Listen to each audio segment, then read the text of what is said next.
இப்பொழுதும் கூட ஆண்டவருடைய வார்த்தைகளை கேட்பதற்கு முன்னால கர்த்தர் கொடுத்த வார்த்தைகளை நீங்க இன்னும் அதிகமாய் கேட்கணும்னா நீங்க யூடியூப் சேனலில் ஜாய்ஸ் ஜே ஜான்கிற அந்த யூடியூப் சேனலில் இன்னும் அதிகமாய் ஆண்டவருடைய வார்த்தைகளை கேட்கலாம், கேட்டு சப்ஸ்கிரைப் பண்ணலாம், மற்றவர்களுக்கும் ஷேர் பண்ணலாம். கத்தனல்லவர். ஆமென், அல்லேலூயா. ஜாய்ஸ் ஜே ஜான்கிற யூடியூப் சேனல் கத்தனல்லவர். வாட்ஸ்அப்பில் இந்த மெசேஜை நீங்கள் கேட்கணுன்னா எஸ்எம்எஸில் உங்கள் நம்பரை அந்த ஸ்க்ரீனில் பார்க்குற நம்பரில் அனுப்பலாம். கத்தனல்லவர். ஆமென், அல்லேலூயா. நீங்கள் கேட்டு ஆண்டவருடைய வார்த்தைகள், கர்த்தருடைய சுத்த வார்த்தைகளை கேட்டு பயன்பெறலாம். கர்த்தர் நல்லவர்.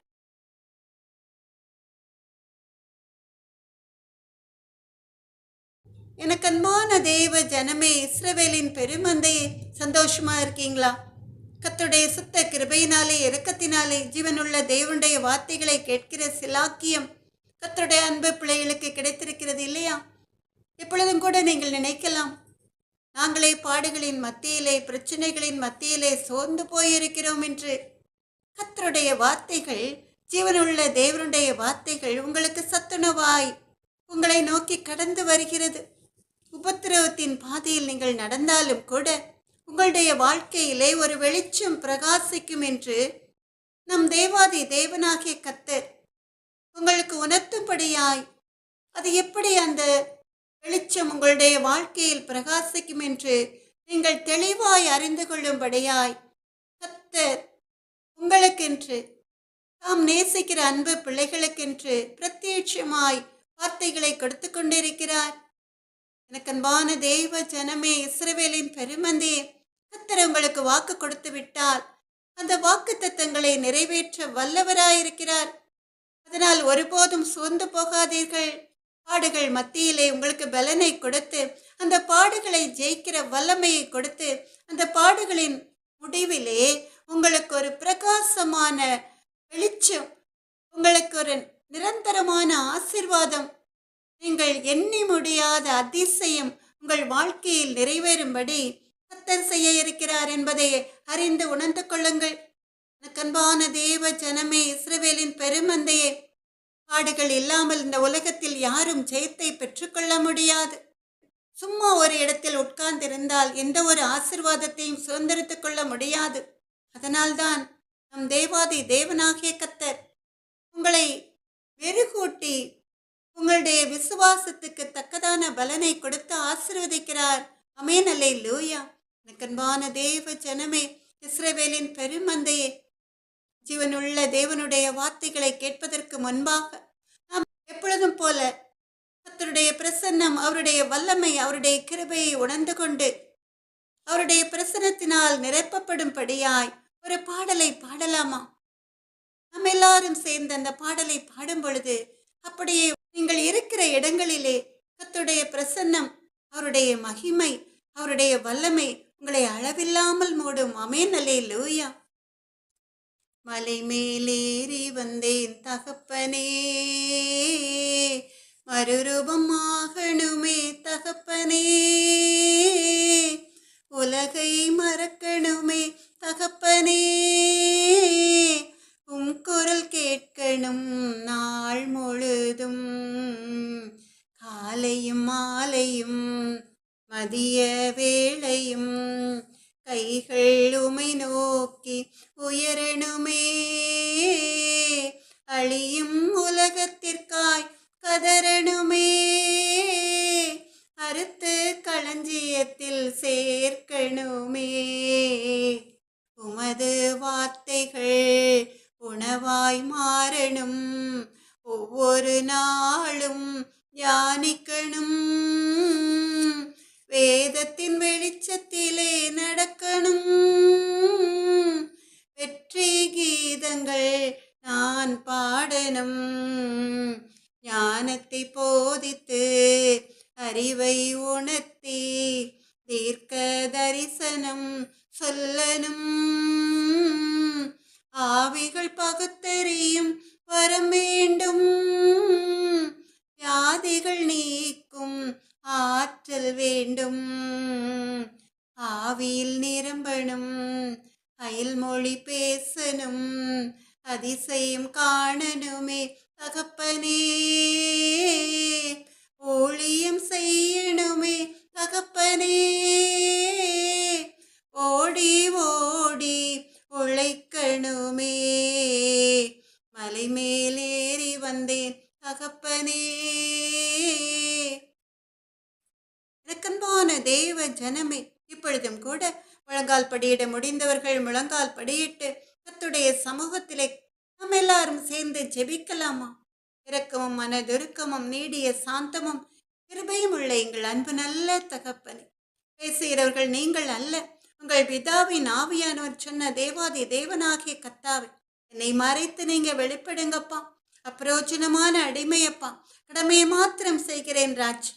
அப்பா, நீங்க தான் சொன்னீங்க தகப்பனே, நான் என் வார்த்தையை உன் வாயிலே அருளி என் கரத்தின் நிழலினால் உன்னை மறைக்கிறேன் சொல்லி, இப்பொழுதும் கூட உடைய வார்த்தைகளை உடைய மகளுடைய வாயிலே தந்து வாயிலே தருவதோடு மாத்திரமல்ல, அதை அழகாய் தெளிவாய் உடைய அன்பு பிள்ளைகளுக்கு எடுத்துச் சொல்கிற கிருபையையும் கொடுத்து, நீர் உடைய மகளை மறைவாய் உடைய செட்டைகளின் நிழல்ல மூடி மறைத்து உடைய பிரசன்னம் உடைய கிருபை உடைய வல்லமை அளவில்லாமல் ஊற்றி உடைய நாமத்தை மகிமைப்படுத்தும்படியால் உடைய மகளை மது கரங்களில் எடுத்து பயன்படுத்துங்க எங்கள் அன்பு நல்ல தகப்பனை.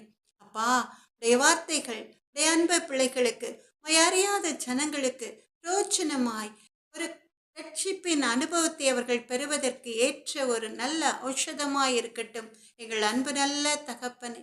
இயேசுவின் நாமத்தாலே ஜெபத்தை ஏறெடுக்கிறேன் எங்கள் அன்பு நல்ல தகப்பனை. நன்றி இயேசப்பா. எனக்கு அன்பான தேவ ஜனமே, இஸ்ரவேலின் பெருமந்தையே, இன்றும் கூட நம் தேவாதி தேவனாகிய கர்த்தருடைய அன்பு பிள்ளைகளுக்கு என்று கொடுத்த வேத வசனம் அப்போஸ்தலனாகிய பேதுரு எழுதின பொதுவான முதலாம் நிருபம் 1வது அதிகாரம் 7வது வசனம். 1 பேதுரு 1வது அதிகாரம் 7வது வசனம். நாம் எல்லாரும் சேர்ந்து இந்த வேத வசனத்தை வாசிக்கலாமா? அழிந்து போகிற பொன் அக்னியினாலே சோதிக்கப்படும், அதை பார்க்கிலும் அதிக விலையேறப்பட்டதாயிருக்கிற உங்கள் விசுவாசம் சோதிக்கப்பட்டு இயேசு கிறிஸ்து வெளிப்படும் போது உங்களுக்கு புகழ்ச்சியும் கனமும் மகிமையும் உண்டாக காணப்படும். ஆமென், அல்லேலூயா. நாம் மறுபடியுமாய் இந்த வேத வசனத்தை நாம் எல்லாரும் சேர்ந்து வாசிக்கலாமா? 1 பேதுரு 1வது அதிகாரம் 7வது வசனம். அழிந்து போகிற பொன் அக்கினியினாலே சோதிக்கப்படும், அதை பார்க்கிலும் அதிக விலையேற பெற்றதாயிருக்கிற உங்கள் விசுவாசம் சோதிக்கப்பட்டு இயேசு கிறிஸ்து வெளிப்படும் போது உங்களுக்கு புகழ்ச்சியும் கனமும் மகிமையும் உண்டாக காணப்படும். ஆமென், அல்லேலூயா. எவ்வளோ அருமையான ஒரு வேத வசனம் இல்லையா? எனக்கு அன்பான தேவ ஜனமே, உங்களுக்கு ஈஸியாக புரிந்து கொள்வதற்காக, அந்த ஞானத்தை கர்த்தர் கொடுப்பதற்காக, இந்த வசனத்தை குறித்த தெளிவான அர்த்தங்களை அறிந்து கொள்வதற்காக இந்த வசனத்தை நாம் முதலிலே 3ஆக பிரித்து கொள்ளலாம். முதல்ல, அழிந்து போகிற பொன் அக்னியினாலே சோதிக்கப்படும். 2வதாக, அதை பார்க்கிலும் அதிக விலையேற பெற்றதாயிருக்கிற உங்கள் விசுவாசம் சோதிக்கப்பட்டு. 3வதாக நாம் பார்க்கிறோம், இயேசு கிறிஸ்து வெளிப்படும் போது உங்களுக்கு புகழ்ச்சியும் கனமும் மகிமையும் உண்டாக காணப்படும் என்று. எனக்கன்பான தேவ ஜனமே, இஸ்ரவேலின் பெருமந்தையே, சோதனை என்பது எல்லாருடைய வாழ்க்கையிலும் வருகிற ஒன்று. இந்த உலகத்தில் பிறந்த ஒரு மனிதனுடைய வாழ்க்கையிலும் சோதனை காலம் என்பது இல்லாமல் இருக்காது.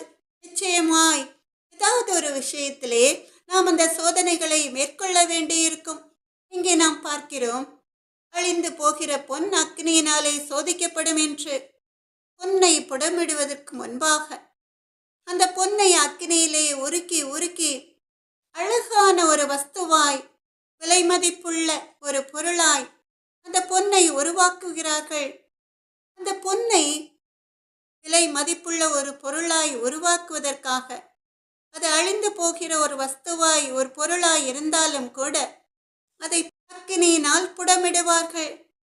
இப்ப தங்கத்தின் விலை கூடிக்கொண்டே போகிறது இல்லையா? கல்யாண வயதிலே பிள்ளைகளை வைத்திருக்கிற பெற்றோர்களுக்குத்தான் தெரியும். இந்த பொன்னை பசும் பொன்னாக மாற்றுவதற்காக அந்த பொன்னை உருக்கி புடமிடுவார்கள். அதற்கு பிறகுதான் அந்த பொன்னின் மதிப்பு கூடும். இந்த அக்கினி பரீட்சைதான் அந்த பொன்னை மெருகூட்ட வைக்கிறது. சாதாரணமான ஒரு பொன்னை மெருகூட்ட மெருகூட்ட அது ஒரு அருமையான ஒரு பொருளாய் மாறிவிடுகிறது. எனக்கு அன்பான தேவ ஜனமே, இஸ்ரவேலின் பெருமந்தையே, அப்படி பொன்னை உருக்கி புடமிட்டு அது ஒரு விலை மதிப்பில்லாத பொருளாய் மாறினாலும் கூட, அதன் மதிப்பு கூடினாலும் கூட அது ஒரு நாள் அழிந்துவிடும். ஆனாலும் கூட உங்கள் விசுவாசம் சோதிக்கப்படும் பொழுது இன்னும் அதிகமான ஆசீர்வாதங்களை நீங்கள் கர்த்தரிடமிருந்து சுதந்திரித்துக் கொள்ள முடியும். எனக்கு அன்பான தேவ ஜனமே, இஸ்ரவேலின் பெருமந்தையே, அழிந்து போகிற ஒரு பொருளே அக்கினியினால் சோதிக்கப்படும் பொழுது அதன் மதிப்பு கூடுகிறது. அந்த பொன்னை பார்க்கிலும் விலையேற பெற்ற விசுவாசத்தில் நிறைந்தவர்களாய் நீங்கள் கர்த்தருடைய அன்பு பிள்ளைகளாய் இருப்பதினால நீங்கள் சோதிக்கப்படும் பொழுது, அந்த சோதனைகளில் நீங்கள் ஜெயித்து வெற்றி சிறக்கும் பொழுது, அந்த பொன்னை போல உங்களை புடமிடும் பொழுது, புடமிட புடமிட பொன்னாக விளங்கும் பொன்னை காட்டிலும் மேலாய் நீங்கள் சோதிக்கப்படும் பொழுது உங்களுக்கு அழிவில்லாத ஒரு அருமையான ஆசீர்வாதத்தை கர்த்தர் உங்களுக்கென்று வைத்து வைத்திருக்கிறார். எனக்கன்பான தேவ ஜனமே, இஸ்ரவேலின் பெருமந்தையே, முதல்ல நாம் பார்த்தோம், அழிந்து போகிற பொன் அக்னியினாலே சோதிக்கப்படும் என்று. எதற்காக அப்படி சோதிக்கப்படுகிறது? அந்த பொன்னை ஒரு விலை மதிப்பில்லாத பொருளாய் மாற்றுவதற்காக. இரண்டாவதாய் நாம் பார்க்க போகிறோம், அதை பார்க்கிலும் அதிக விலையேற பெற்றதாயிருக்கிற உங்கள் விசுவாசம் சோதிக்கப்பட்டு என்று சொல்லி. எனக்கு அன்பான தேவ ஜனமே, இஸ்ரவேலின் பெருமந்தையே, பொன்னை பார்க்கிலும் அதிக விலை உயர்ந்தது உங்கள் விசுவாசம். இந்த விசுவாசம் இல்லாமல் இந்த உலகத்திலே நீங்கள் எதையும் சாதிக்க முடியாது. உங்கள் எல்லாருக்கும் தெரிந்திருக்கும், விசுவாசமே உலகத்தை ஜெயிக்கிற ஜெயம் என்று. எனக்கு அன்பான தேவ ஜனமே, இஸ்ரவேலின் பெருமந்தை, இப்ப நீங்க நினைக்கலாம், ஏன் விசுவாசம் பொன்னை பார்க்கிலும் மேலானது என்று. பொன்னை கொண்டு அழிந்து போகின்ற ஆபரணங்களை செய்யலாம், பொன்னை வைத்து சொத்துக்களை வாங்கலாம், அவ்வளவுதான், வேறு ஒன்றும் செய்ய முடியாது. ஒரு குறிப்பிட்ட எல்லைதான் அதற்கு உண்டு. அதுவும் அந்த பொன்னை நீங்கள் எப்படிதான் சேஃப்டி லாக்கரில் வைத்து பாதுகாத்தாலும் கூட கள்ளர்கள் அந்த பொன்னை களவாடி செல்லும் பொழுது மொத்தமும் போய்விடும். நீங்கள் நம்பி இருந்த நம்பிக்கை எல்லாம் அழிந்து போய்விடும். வெள்ளம் சுனாமி வந்தால் எல்லாவற்றையும் அடித்து சென்றுவிடும். ஆனால் பொன்னை பார்க்கிலும் மேலானது உங்கள் விசுவாசம். ஏன்னா அந்த விசுவாசத்திற்கு அழிவே கிடையாது. ஒரு மனிதனுடைய ஜீவன் உள்ள மட்டும் இந்த விசுவாசம் அவனுள் நிலைத்திருக்கும். அப்படி இந்த விசுவாசம் அவனுக்குள் வேரூன்றி நிலைத்திருந்தால் அவனால் சாதிக்க முடியாதது எதுவுமே கிடையாது. எனக்கன்பான தேவ ஜனமே, இந்த விசுவாசம் கர்த்தருடைய அன்பு பிள்ளைகளுடைய ஆத்மாவில் இருக்கிறதுனால அதை அழிக்க யாராலும் முடியாது. எபிரேயர் 11வது அதிகாரம் 6வது வசனம் நாம் எல்லாரும் சேர்ந்து வாசிக்கலாமா? விசுவாசம் இல்லாமல் தேவனுக்கு பிரியமாயிருப்பது கூடாத காரியம். ஏனென்றால் தேவனிடத்தில் சேருகிறவன் அவர் உண்டென்றும் அவர் தம்மை தேடுகிறவர்களுக்கு பலன் அளிக்கிறவர் என்றும் விசுவாசிக்க வேண்டும். எனக்கன்பான தேவ ஜனமே, எபிரேயர் 11வது அதிகாரம் 6வது வசனம், விசுவாசம் இல்லாமல் தேவனுக்கு பிரியமாயிருப்பது கூடாத காரியம். ஏனென்றால் தேவனிடத்தில் சேருகிறவன் அவர் உண்டென்றும் அவர் தம்மை தேடுகிறவர்களுக்கு பலன் அளிக்கிறவர் என்றும் விசுவாசிக்க வேண்டும். நம் தேவாதி தேவனாகிய கர்த்தர் நம்மை ஆசீர்வதிப்பதற்கு முன்பாக அவர் விரும்புகிற காரியம் ஒன்று உண்டு. முதல்ல நாம் இந்த உலகத்திலே ஜீவனுள்ள தேவன் ஒருவர் உண்டு என்று சொல்லி விசுவாசிக்க வேண்டும். அது மாத்திரமல்ல, அந்த ஜீவனுள்ள தேவனை தேடுகிறவர்களுக்கு அவர் நிச்சயமாய் பலன் அளிக்கிறவர் என்று விசுவாசிக்க வேண்டும்.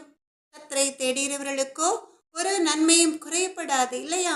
எனக்கு அன்பான தேவ ஜனமே, இஸ்ரவேலின் பெருமந்தையே, நம் கர்த்தரை நெருங்க நெருங்க, அவர்கிட்ட சேர சேர, அவரிடம் விசுவாசத்தோடு ஜெபிக்க ஜெபிக்க நிச்சயமாய் அந்த ஜெபத்திற்கு பலன் உண்டென்று நாம் நம்முடைய மனதிலே ஆழமாய் விசுவாசிக்க வேண்டும். ஏன்னா கர்த்தரிடம் விசுவாசத்தை வைக்காமல் நான் கர்த்தரை நேசிக்கிறேன் என்று சொல்வது கூடாத காரியம் என்று கர்த்தருக்கு தெரியும். எனக்கன்பான தேவ ஜனமே, இஸ்ரவேலின் பெருமந்தை, அதே எபிரேயர் 11வது அதிகாரம் 33 34வது வசனத்தை நீங்கள் வாசித்து பார்த்தால் நீங்கள் அறிந்து கொள்ளலாம். வேதத்திலே அநேகம் பேர் கர்த்தருடைய அன்பு பிள்ளைகள் இந்த விசுவாசத்தினால் தான் அநேக காரியங்களை ஜெயித்தார்கள். அநேக பிசாசு கொண்டு வந்த உபத்திரவங்களை அவர்கள் மேற்கொண்டார்கள். ஆராய்ந்து முடியாத அதிசயங்களையும் எண்ணி முடியாத அற்புதங்களையும் அவர்கள் சுதந்திரித்துக் கொண்டார்கள் அவர்களுடைய வாழ்க்கையிலே. எபிரேயர் 11வது அதிகாரம் 33 34வது வசனங்களை நம்ம எல்லாரும் சேர்ந்து வாசிக்கலாமா? விசுவாசத்தினாலே அவர்கள் ராஜ்யங்களை ஜெயித்தார்கள், நீதியை நடப்பித்தார்கள், வாக்குத்தத்தங்களை பெற்றார்கள், சிங்கங்களின் வாய்களை அடைத்தார்கள், அக்கினியின் உக்கிரத்தை அவித்தார்கள், பட்டய கருக்குக்கு தப்பினார்கள், பலவீனத்தில் பலன் கொண்டார்கள், யுத்தத்தில் வல்லவர்களானார்கள், அந்நியருடைய சேனைகளை முறியடித்தார்கள். ஆமென், அல்லேலூயா. நக்கன்பான தேவ ஜனமே, இஸ்ரவேலின் பெருமந்தையே, எல்லாருக்கும் தெரிந்திருக்கும் வேதத்திலே அநேகம் பேர் தேவனிடம் கொண்ட விசுவாசத்தினாலே ஜெயத்தை பெற்றுக்கொண்டார்கள். நீதியாய் நடந்து தேவன் அவர்களுக்கு கொடுத்த வாக்குத்தத்தங்களை சுதந்திரித்துக் கொண்டார்கள். அது மாத்திரமல்ல, விசுவாசத்தினாலே சிங்கங்களை வெறும் கையினால் ஒரு ஆயுதம் இல்லாமல் கொன்று போடுகிற வல்லமையை பெற்றுக்கொண்டார்கள். எல்லாருக்கும் தெரிந்திருக்கும் தாவீது ராஜா ஆடுகளை மேய்த்த பொழுது சிங்கங்கள் அந்த ஆடுகளை கொல்ல நினைத்த பொழுது அவன் வெறும் கையில் ஒரு ஆயுதமும் இல்லாமல் அந்த சிங்கங்களை கிழித்து போட்டான் என்று, அக்கினியின் உக்கிரத்தை அவித்தார்கள் என்று சாத்ராக், மேஷாக், ஆபேத்நேகோ அவருடைய விசுவாசம் உங்களுக்கு தெரிந்திருக்கும். நக்கன்பான தேவ ஜனமே, இப்படி அநேகம் பேர் தேவனிடம் கொண்ட விசுவாசத்தினாலே உலகத்திலே ஜெயத்தை சுதந்திரித்துக் கொண்டார்கள். அவர்கள் வெட்கப்பட்டு போகவில்லை. அவர்கள் சத்துருக்கள் மத்தியிலே ஒரு பந்தையை தான் கர்த்தர் ஆயத்தப்படுத்தினார். அவர்கள் நினைத்த காரியம் எல்லாம் வாய்க்க செய்தார். உபத்திரவத்தின் மத்தியிலும் கூட அவர்கள் விசுவாசத்திலே உறுதியாய் நின்றார்கள். ஆமென், அல்லேலூயா. அன்பான தேவ ஜனமே, இஸ்ரவேலின் பெருமந்தே, எரேமியா 32வது அதிகாரம் 27வது வசனத்தை நாம் எல்லாரும் சேர்ந்து வாசிக்கலாமா? எரேமியா தீர்க்கதரிசியின் புஸ்தகம் 32வது அதிகாரம் 27வது வசனம். எரேமியா 32:27. இதோ நான் மாம்சமான யாவர்க்கும் தேவனாகிய கர்த்தர், என்னாலே செய்யக்கூடாத அதிசயமான காரியம் ஒன்றுண்டோ? எரேமியா 32:27. இதோ நான் மாம்சமான யாவர்க்கும் தேவனாகிய கர்த்தர், என்னாலே செய்யக்கூடாத அதிசயமான காரியம் ஒன்றுண்டோ என்று தேவன் நம்மை பார்த்து சொல்கிறார். என்னாலே செய்யக்கூடாத அதிசயமான காரியம் ஒன்றுமே இல்லை என்று சொன்ன கர்த்தரை விசுவாசித்த எல்லாருடைய வாழ்க்கையிலும் ஆராய்ந்து முடியாத பெரிய காரியங்களும் எண்ணி முடியாத அதிசயங்களும் நடந்து கொண்டிருக்கிறது, இனியும் நடக்கப் போகிறது. ஆமென், அல்லேலூயா. கர்த்தரின் கை குறுகவில்லை, கர்த்தரின் வாக்கு மாறிடாதே, சுத்தர்களாய் மாறிடவே சுதனருள் பொரிந்தனரே. விசுவாசி நீ பதறாதே, விசுவாசி நீ கலங்காதே, விசுவாசத்தால் நீதிமான் என்றும் என்றும் பிழைப்பான். பரிசுத்த ஆவியானவரே பரிசுத்த பாதையில் நடத்திடுவார். கிருபையிலே நாம் வளர்ந்திடுவோம், வரங்களை நாடிடுவோம். விசுவாசி நீ பதறாதே, விசுவாசி நீ கலங்காதே, விசுவாசத்தால் நீதிமான் என்றும் என்றும் பிழைப்பான். திருச்சபையே கிரியை செய்வாய், திவ்ய அன்பில் பெருகிடுவாய். தலைமுறையாய் தலைமுறையாய் தழைத்திட அருள் புரிவார்.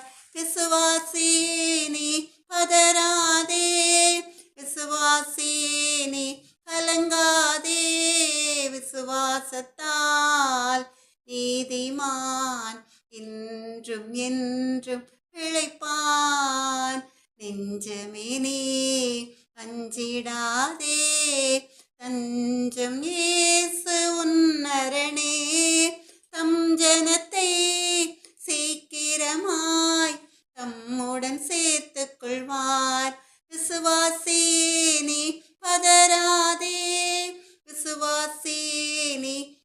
கலங்காதே, விசுவாசத்தால் நீதிமான் இன்றும் என்றும் பிழைப்பான்.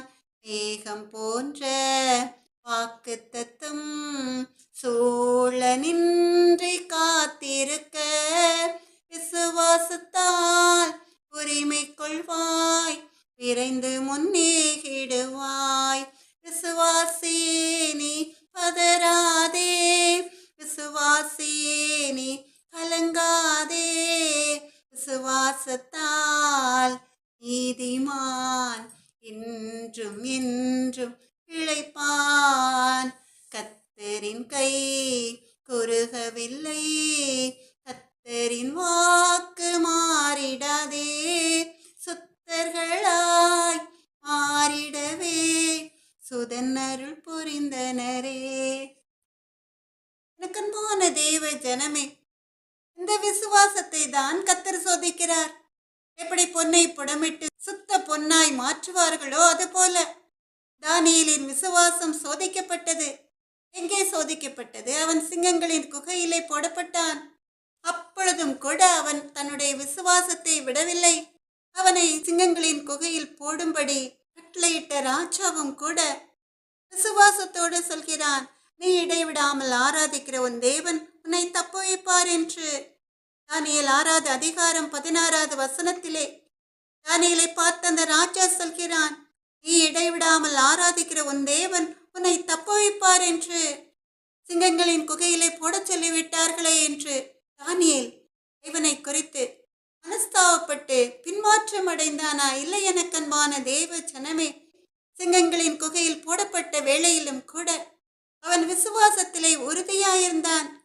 அதனால் அவன் அந்த சிங்கங்களின் குகையிலே இருந்து ஒரு சேதமும் அடையாதபடி, எப்படி சிங்கங்களின் குகையிலே தானியேலை தூக்கி போட்டார்களோ அதை போலவே அவன் வெளியே வந்தான். ஒரு சேதமும் அடையவில்லை. சிங்கங்கள் அவனை கொன்று போடவில்லை. என்ன? அவனுடைய விசுவாசத்தை பட்சிப்பதற்காக சிங்கங்களின் குகையிலே போடும்படி மனிதனுக்கு கட்டளையிட்ட தேவன் அந்த சிங்கங்களின் வாயை கட்டி போட்டார், தானியேலை சேதப்படுத்தாதபடிக்கு. அதனால் அதற்கு பிறகு தானியேலின் காரியம் ஜெயமாயிருந்தது என்று சொல்லி வேதத்திலே நாம் பார்க்கிறோம்.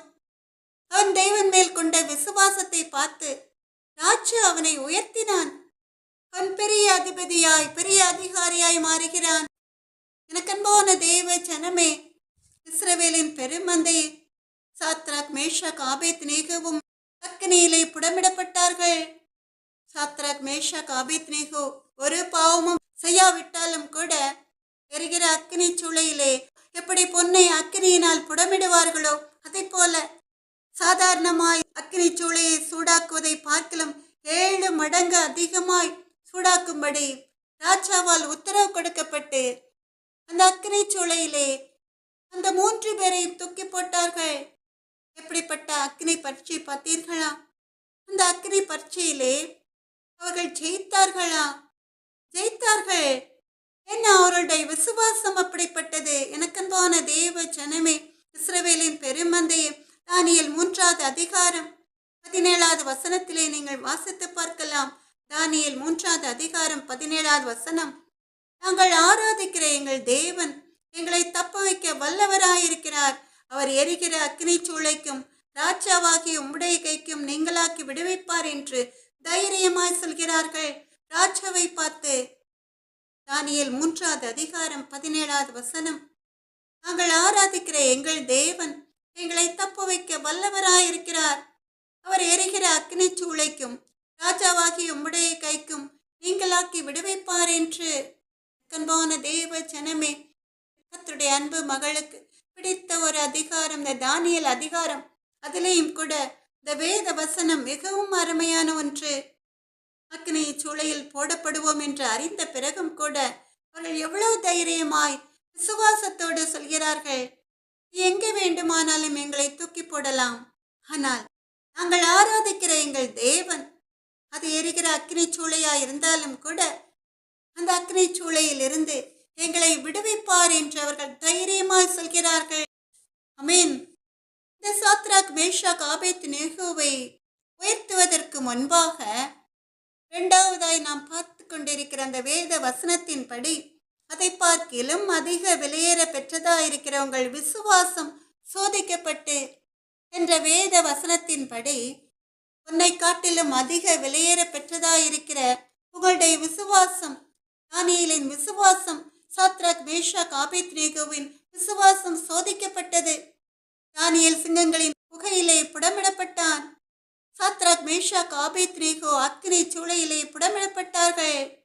ஆனாலும் அவர்கள் தானியேல் 3வது அதிகாரம் 17வது வசனத்தின்படி சொன்னார்கள். இதுதான் அவர்கள் விசுவாசம். இந்த விசுவாசம் தான் அந்த அக்னி சூளையில் இருந்து ஒரு சேதமும் இல்லாமல் அவர்கள் வெளியே வரும்படி ஒரு அற்புதத்தை செய்தது.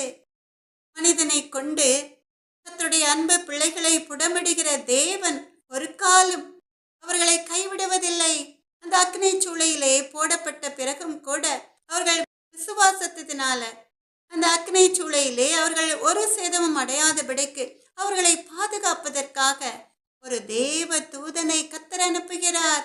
ஆமென், அல்லேலூயா. அன்பான தேவ ஜனமே, இஸ்ரவேலின் பெருமந்தே, அந்த ராஜாவே சொல்கிறான். அருமையாய் கர்த்தர் அவனை சொல்ல வைக்கிறார்.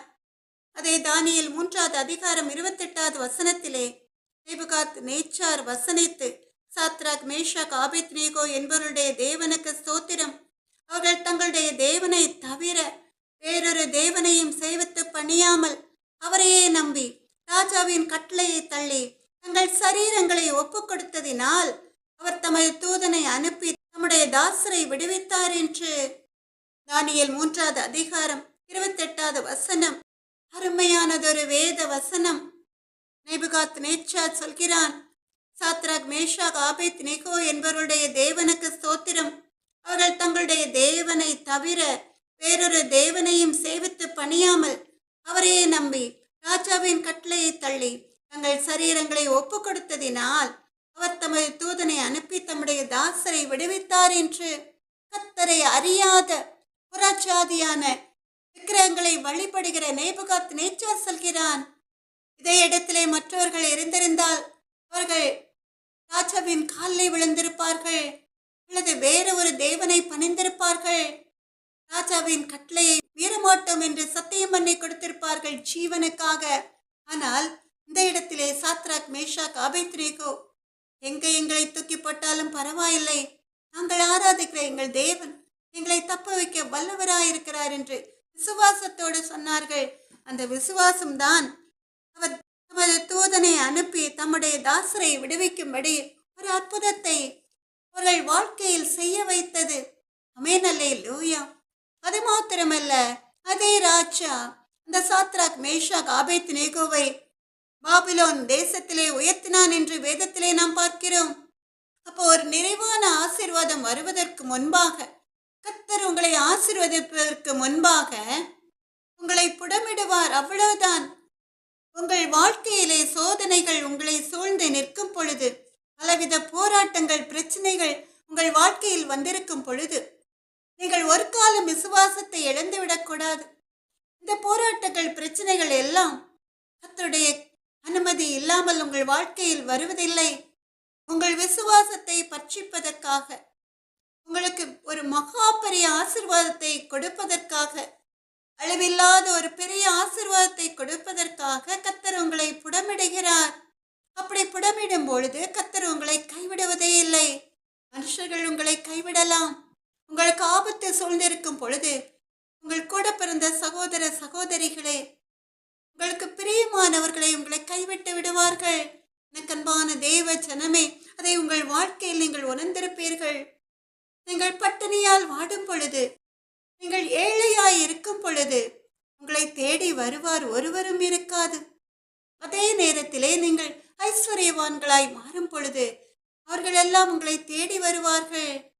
எனக்கன்பான தேவ ஜனமே, நீங்கள் துன்பப்படுகிற நேரத்திலும் கூட, உங்களை பொன்னாய் புடமிடுகிற நேரத்திலும் கூட, உங்களை ஆசீர்வதிக்க காத்திருக்கிற தேவாதி தேவனாகிய கர்த்தர் உங்களை கைவிடுவதே இல்லை.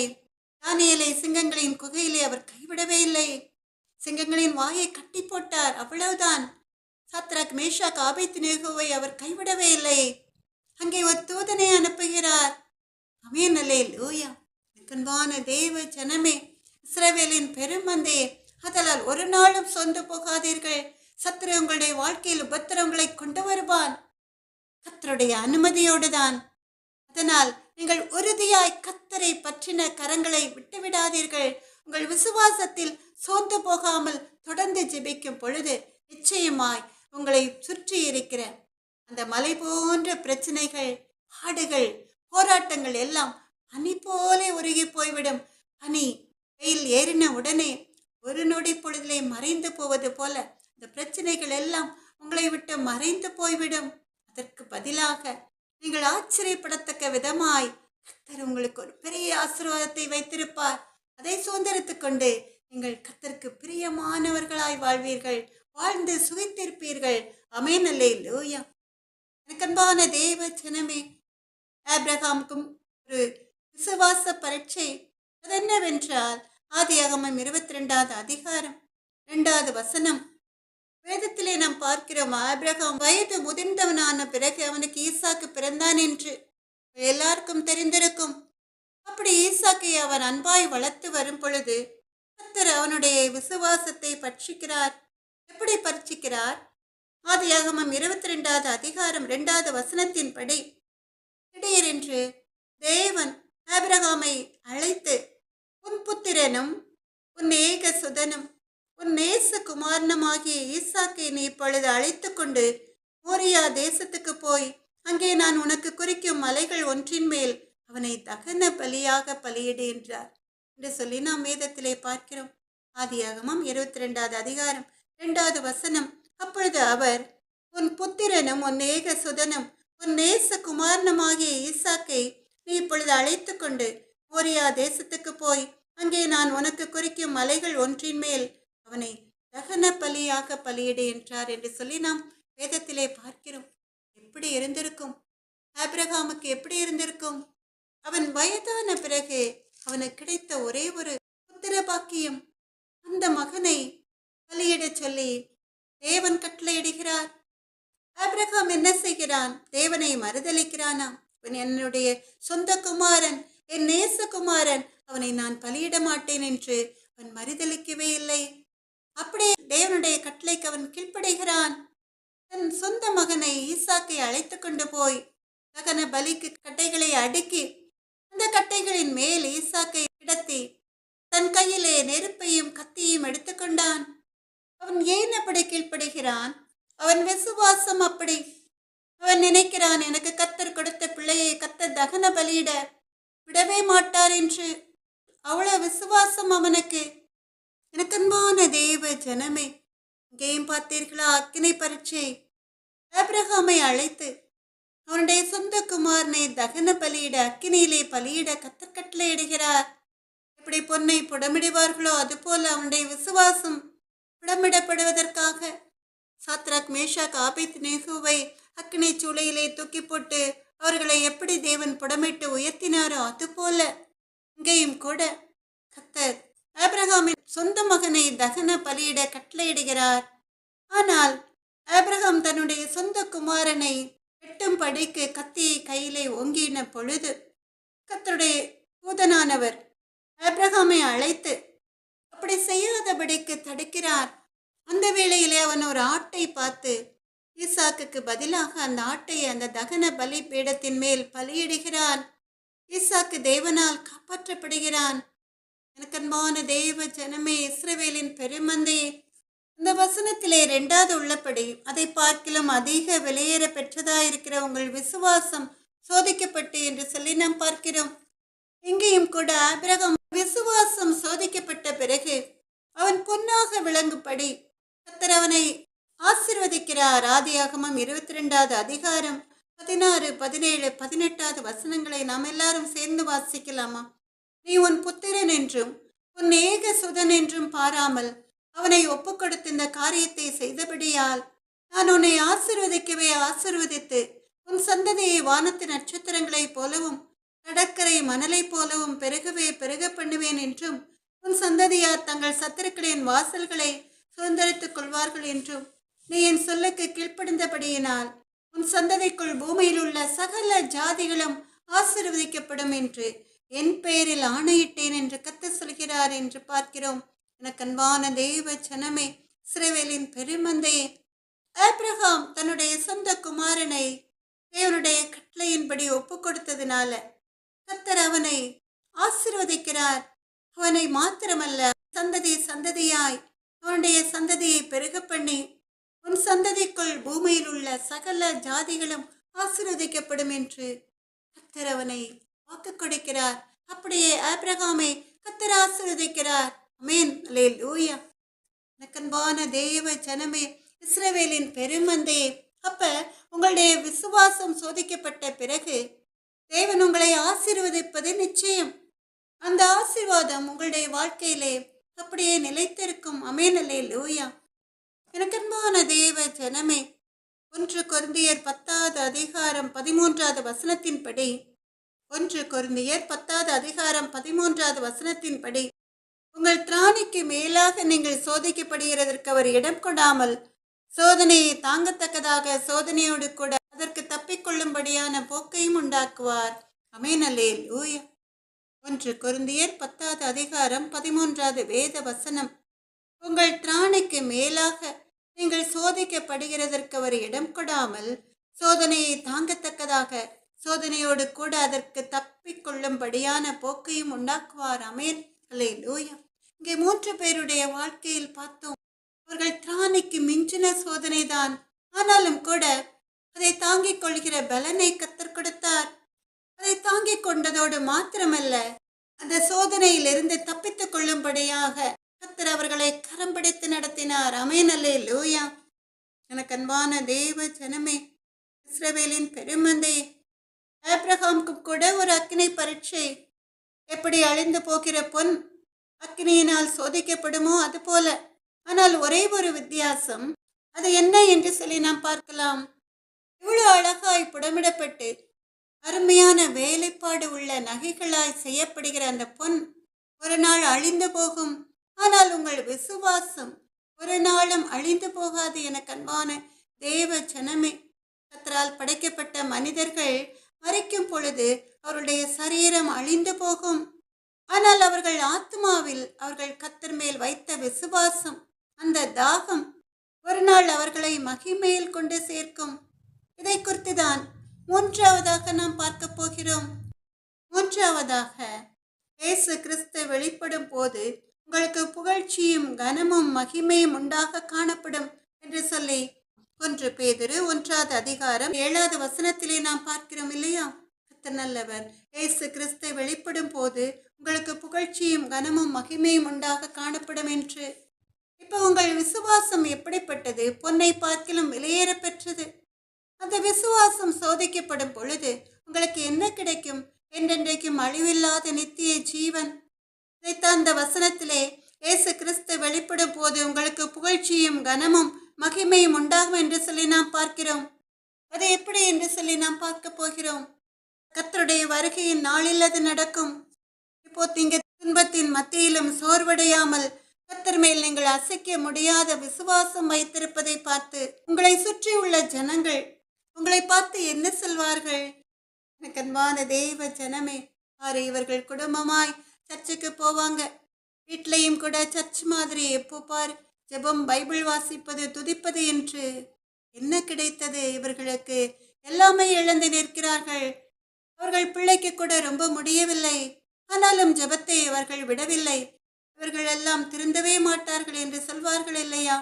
எனக்கு அன்பான தேவ ஜனமே, இஸ்ரவேலின் பெருமந்தே, அப்படி உங்கள் பொன்னான நேரத்தை வீணாக்காமல் சோதனையின் மத்தியிலும் தொடர்ந்து ஜெபிக்கும் பொழுது அதே மனிதர்கள் முன்னால நீங்கள் இழந்த எல்லாவற்றையும் உங்களுக்கு திரும்ப கொடுத்து உங்கள் பிள்ளைகளுக்கு ஜீவன் சுகத்தை கொடுத்து உங்கள் தலையை கர்த்தர் நிமிரச் செய்வார். ஆமென், அல்லேலூயா. எப்படி எலியா தீர்க்கதரிசிக்கு கர்த்தர் செய்த அற்புதத்தை பார்த்து அவரை சுற்றி உள்ள ஜனங்கள் கர்த்தரை தெய்வம், கர்த்தரை தெய்வம் என்று சொன்னார்களோ அப்படி சொல்வார்கள். அவர்களும் கூட ரட்சிக்கப்படுவார்கள். ஆமென், அல்லேலூயா.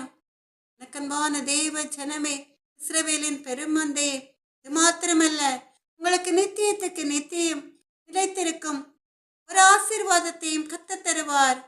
இப்பொழுது கர்த்தராகிய இயேசு கிறிஸ்துவின் வருகையின் நாளிலே அவர் வரும் பொழுது மகிமையாய் நம்மளை மறுரூபமாக்கி அந்த மகிமையில் பரலோ ராஜ்யத்திலே சேரும்படி அவர் அழைத்துக் கொள்வார். மேனலே லூயா! இப்படிப்பட்ட பெரிய பாக்கியம் இல்லையா? எனக்கு அன்பான தேவ ஜனமே, இஸ்ரவேலின் பெருமந்தையே, எந்த இடத்திலே நீங்கள் அவமானப்பட்டீர்களோ, எந்த இடத்திலே உங்களை இகழ்ந்தார்களோ, அந்த ஜனங்கள் மத்தியிலே பறந்து அழகாய் புறா போல நம் தேவாதி தேவனாகிய கர்த்தரோடே மறைவாய் அவருடைய வருகையின் நாளில் எடுத்துக்கொள்ளப்படுவோம். மற்றவர்கள் கைவிடப்படுவார்கள். அப்ப கர்த்தரோடே அவர் வருகையின் நாளிலே அவருடைய மகிமையில் எடுத்துக்கொள்ளப்படுகிற உங்களுக்கு, கர்த்தருடைய அன்பு பிள்ளைகளுக்கு புகழ்ச்சியும் கனமும் மகிமையும் உண்டாக காணப்படும். அமேனலே லூயா! பறந்து புறா போல் சிறகடித்தே பாடி சென்றோர் நான் இளைப்பாறுவேன். பரலோக வாசல் பரமசியோனே பூரித்து என்னை வரவேற்குமே. காலை நேரம் இன்ப ஜெபத்தியானமே, கருணை பொற்பாதம் காத்திருப்பேன் நான். அதிகாலையில் அறிவை உணர்த்தி அன்போடு இயேசு தினம் பேசுவார். காலை நேரம் இன்ப ஜெபத்தியானமே, எஜமானின் இயேசு முகம் தேடுவேன். என் கண் கர்த்தாவின் கரம் நோக்குமே. எனக்கு ஒத்தாசை அவரால் கிடைக்கும். என்னை அழைத்தார் அவர் சேவைக்கே. காலை நேரம் இன்ப ஜெபத்தியானமே, பல தீமை நிந்தை மொழிகள் உன்மேல் பொய்யாய் சொன்னாலும் களி கூறுவாய். இதுவே உன் பாக்கியம் என் இயேசு சொன்னார். இந்த மெய்வாக்கு நிறைவேறுதே. காலை நேரம் இன்ப ஜெபத்தியானமே, கருணை பொற்பாதம் காத்திருப்பேன் நான். அதிகாலையில் அறிவை உணர்த்தி அன்போடு இயேசு தினம் பேசுவார். காலை நேரம் இன்ப ஜெபத்தியானமே, சிலுவை சுமந்தே அனுதினமே சோராமல் பின்வாயின்றாரே. அவரோடு பாடு சகித்தாழுவேனே. ஆண்டாண்டு காலம் ஜெயமாகவே. காலை நேரம் இன்ப ஜெபத்தியானமே, கருணை பொற்பாதம் காத்திருப்பேன் நான். அதிகாலையில் அறிவை உணர்த்தி அன்போடு இயேசு தினம் பேசுவார். காலை நேரம் இன்ப ஜெபத்தியானமே, பறந்து புறா போல் சிறகடித்தே பாடி சென்றோர் நான் இளைப்பாறுவேன். பரலோக வாசல் பரமசியோனே பூரித்து என்னை வரவேற்குமே. காலை நேரம் இன்ப ஜெபத்தியானமே, கருணை பொற்பாதம் காத்திருப்பேன் நான். அதிகாலையில் அறிவை உணர்த்தி அன்போடு இயேசு தினம் பேசுவார். காலை நேரம் இன்ப ஜெபத்தியானமே. அன்பான தேவ ஜனமே, கடைசியாக யாக்கோபு 1:12 வேத வசனம் நம்ம எல்லாரும் சேர்ந்து வாசிக்கலாமா? சோதனையை சகிக்கிற மனுஷன் பாக்கியவான், அவன் உத்தமன் என்று விளங்கின பின்பு கர்த்தர் தம்மிடத்தில் அன்பு கூறுகிறவர்களுக்கு வாக்குத்தத்தம் பண்ணின ஜீவ கிரீடத்தை பெறுவார். ஆமென் அல்லேலூயா. யாக்கோபு 1:12 சோதனையை சகிக்கிற மனுஷன் பாக்கியவான், அவன் உத்தமன் என்று விளங்கின பின்பு கர்த்தர் தம்மிடத்தில் அன்பு கூறுகிறவர்களுக்கு வாக்குத்தத்தம் பண்ணின ஜீவ கிரீடத்தை பெறுவான். ஆமென் அல்லேலூயா. அன்பான தேவ ஜனமே, இஸ்ரவேலின் பெருமந்தே, அழிந்து போகிற பொன்னை அக்னியினால் புடமிடப்படும் பொழுது என்றென்றைக்கும் அழிவில்லாத நித்திய ஜீவனை சுதந்திரத்துக் கொள்கிற நாமும் கூட நம் தேவாதி தேவனாகிய கர்த்தரால் புடமிடப்படுகிறோம். இதற்காக இந்த பரிசுத்த பரலோக ராஜ்யத்திலே பரிசுத்தவான்களின் கூட்டத்தின் நடுவிலே நாம் முகமுகமாய் நம் தேவனை தரிசித்து அவரோட ஐக்கியமாகி அவரோட நித்தியத்துக்கு நித்தியமாய் அழிவில்லாத, என்றென்றைக்கும் அழிவில்லாத, கண்ணீர் இல்லாத, கவலை இல்லாத, சஞ்சலம் இல்லாத நித்திய ஜீவன், நித்தியத்துக்கு நித்தியம் அழிவில்லாத அந்த வாழ்க்கையை நாம் சுதந்திரத்துக் கொள்வோம். அது மாத்திரமல்ல, கர்த்தர் நம்மை பார்த்து சொல்கிறார், சோதனைகளை சகிக்கிற மனுஷன் பாக்கியவான் என்று. அப்படி நாம் கர்த்தரிடம் அன்பு கோரும் பொழுது பரலோக ராஜ்யத்திலே கர்த்தர் நமக்கு ஜீவ கிரீடத்தை சூட்டி நம்மை அழகு பார்த்து அருமையாய் நம்மை நடத்துவார். ஆமென் அல்லேலூயா. இதைவிட அருமையான சந்தோஷம் எந்த ஒரு மனிதனுக்கும் கிடைக்காது.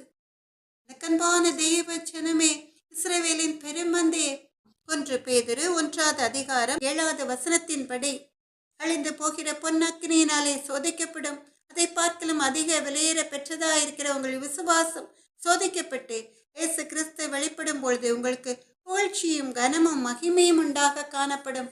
ஆமென் அல்லேலூயா. உடனே நீங்கள் நினைக்கலாம், பரலோகராஜ்யத்தில் மாத்திரமா என்று. இல்லை, எனக்கு அன்பான தேவ ஜனமே, இஸ்ரவேலின் பெருமந்தே, இந்த உலகத்திலே நீங்கள் பொன்னாய் புடமிடப்பட்ட பிறகு, உங்கள் விசுவாசம் சோதிக்கப்பட்ட பிறகு, கர்த்தர் உங்கள் எதிரிகள் மத்தியிலே உங்களை உயர்த்துவார். நீங்கள் ஆச்சரியப்படத்தக்க விதத்திலே உங்களுக்கு ஒரு பெரிய ஆசீர்வாதத்தை சுதந்திரிக்கும்படி செய்வார். எப்படி தானியேலை, சாத்ராக், மேஷாக், ஆபேத்நேகோவை, ஆபிரகாமை, ஈசாக்கை, யாக்கோபை ஆசீர்வதித்தாரோ அப்படி. ஆமென். அது மாத்திரமல்ல, உங்களுக்கு புகழ்ச்சியும் கனமும் கீர்த்தியும் உண்டாகும்படி உங்களுக்கு ஜீவ கிரீடத்தை தருவார். நித்திய ஜீவனை சுதந்திரத்துக் கொள்ள செய்வார். ஆமென் அல்லேலூயா. அதனால் போராட்டங்கள், பிரச்சனைகள், பாடுகள் உங்கள் வாழ்க்கையில் வரும் பொழுது நீங்கள் விசுவாசத்தை இழந்து போகாதபடி உங்கள் நம்பிக்கையை கர்த்தர் மேல் வைக்கும் பொழுது, கர்த்தர் மேல் நம்பிக்கை வைத்து கர்த்தரை தன் நம்பிக்கையாக கொண்டிருக்கிற மனுஷன் பாக்கியவான். ஆமென் அல்லேலூயா. எனக்கு அன்பான தேவ ஜனமே, இஸ்ரவேலின் பெருமந்தே, நம்ம எல்லாரும் சேர்ந்து ஒரு சின்ன ஜெபத்தை நம் தேவாதி தேவனாகிய கர்த்தரிடம் ஏறெடுக்கலாமா? இரக்கமும் மனதுருக்கமும் நீடிய சாந்தமும் கிருபையும் உள்ள எங்கள் அன்பு நல்ல தகப்பனே, இப்பொழுதும் கூட உடைய அன்பு பிள்ளைகள் அநேகம் பேர் வாழ்க்கையிலே பாடுகளின் நிமித்தமாய், பிரச்சனைகளின் நிமித்தமாய் சோர்ந்து போயிருப்பார்களே ராஜா.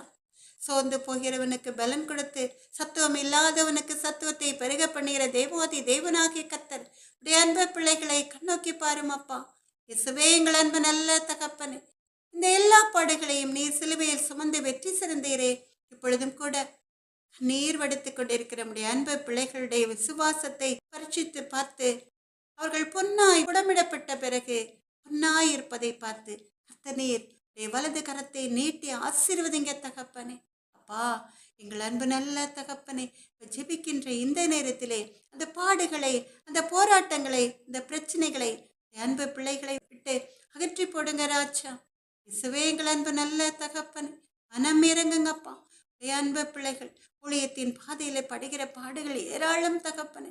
எல்லா பாடுகளையும் நீக்கி அப்பா, எங்கள் அன்பு நல்ல தகப்பனே, அன்பு பிள்ளைகளுக்கு நீங்கள் வாக்கு கொடுத்தபடியே வாக்கு தத்தங்களை சுதந்திரத்துக் கொள்ளும்படி செய்வதோடு மாத்திரமல்ல, உடைய வருகையின் நாளில் நித்திய ஜீவனை சுதந்திரத்துக் கொள்ளும்படியாய் அறிவாய் எடுத்துக்கொள்ளுங்க எங்கள் அன்பு நல்ல தகப்பன். அப்படியே நீங்க செய்ய போறோம் தயவிற்காக நன்றி ஏசப்பா. ராஜாதி ராஜாவே, எங்கள் அன்பு நல்ல தகப்பனே, இந்த வருட வாக்கு தத்தம் அப்பா, எங்கள் அன்பு நல்ல தகப்பனே, இந்திய தேசத்தில் நிறைவேறும்படியாய் அற்புதத்தை செய்கைகள் அன்பு நல்ல தகப்பனே. அப்பா, உமக்கு கொடானுடைய சோத்திரம் அப்பா. ஆராய்ந்து முடியாத பெரிய காரியங்களையும் எண்ணி முடியாத அதிசயங்களையும் செய்கிற தேவாதி தேவனாகிய கர்த்தர் அதிசயங்களை உடைய அன்பு பிள்ளைகளுடைய வாழ்க்கையில் செய்ங்க எங்கள் அன்பு நல்ல தகப்பனே. அப்பா, உலகம் முழுவதில் உள்ள தேசங்களில் யுத்தங்களை ஓயச் செய்து சமாதானத்தை கட்டளையிட்ட உடைய சுத்த கிருபைக்காக உள்ளத்தின் ஆழத்திலிருந்து நன்றி செலுத்துகிறோம் அப்பா. சமாதான காரணர் நீரல்லவா? சமாதான காரணர் அமெரிக்க அதிபர் ட்ரம்பை முதக்கரங்களில் எடுத்து பயன்படுத்தி தேசங்களில் சமாதானத்தை கட்டளையிட்டமுடைய சுத்த கிருபைக்காக உள்ளத்தின் ஆழத்திலிருந்து நன்றி செலுத்துகிறோம் அப்பா. எங்கள் இந்திய தேசத்திற்கும் க்ஷேமத்தை கொடுங்க. எங்கள் இந்திய தேசத்தை நீங்க ஆளுகை செய்யுங்க தகப்பனே. தேசத்தின்படி நடத்துங்க தகப்பனே. இயேசுவின் நாமத்தாலே ஜெபத்தை ஏறெடுக்கிறோம் எங்கள் அன்பு நல்ல தகப்பனே. சல விதமான துதி கனம் மகிமை அனைத்தும் உமக்கே உண்டாவதாக. என் ஆத்துமாவே கர்த்தரை சோத்திரி, என் முழு உள்ளமே அவருடைய பரிசுத்த நாமத்தை சோத்திரி. என் ஆத்துமாவே கர்த்தரை சோத்திரி, கர்த்தர் செய்த சகல உபகாரங்களையும் மறவாதே. ஆமென். அல்லேலூயா. எனக்கு அன்பான தேவ ஜனமே, இஸ்ரவேலின் பெருமந்தையே, நம்முடைய கர்த்தராகிய இயேசு கிறிஸ்துவனுடைய கிருபையும் தேவனுடைய அன்பும் பரிசுத்த ஆவியினுடைய ஐக்கியமும் உங்கள் அனைவரோடும் கூட இருப்பதாக. ஆமென். அல்லேலூயா. ஆமென். அல்லேலூயா. ஆமென். அல்லேலூயா.